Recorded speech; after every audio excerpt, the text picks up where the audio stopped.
Hey, it's Liz from Thrice, and it is Web3 Wednesday.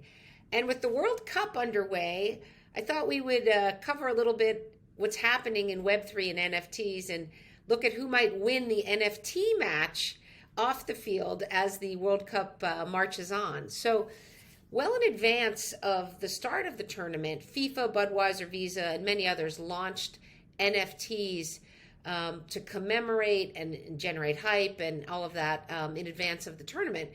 So things like the Budverse country NFTs you can still buy now. They're $100 to mint, and you can pick any country you want. Interestingly, Brazil and the US are the same price, so it doesn't really matter what your expectations are for your country. All the country NFTs are $100 each.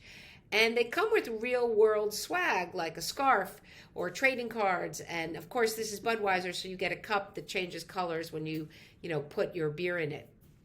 Visa and Crypto.com auctioned off something called Masters of Movement NFTs. And these were NFTs of historic goals that have been scored during the World Cup. And I was really happy to see that this included Women's World Cup goals like Carly Lloyd's goal versus Japan in 2015. During the television coverage, we're going to also see all kinds of things like commercials with the Bored Apes and Adidas. There are going to be ongoing games throughout the tournament, Web3 games where fans can compete for digital and physical prizes. And we're going to see some of the new technology in NFTs on display with NFTs that can update dynamically when the scores change during different games. So that's kind of cool. And of course, there's going to be a huge collectibles element to this. So these collectibles capture iconic moments and they feature specific players. It was interesting. There was just a big interview on 60 Minutes about the Panini stickers that have been part of the collectible scene of the World Cup since 1972.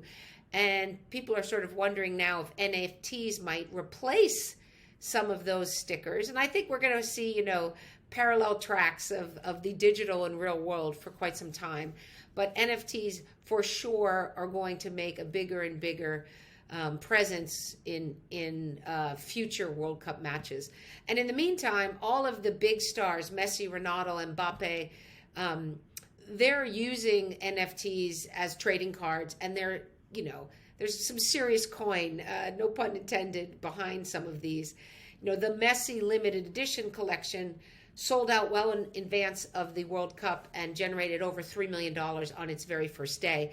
I'm not sure how the price of that has changed given the shocking loss of Argentina to Saudi Arabia, but we'll see how things go throughout the rest of the tournament. So keep your eye out for what might be happening behind the scenes at the World Cup and enjoy the football. We'll see you next week on Web3 Wednesday.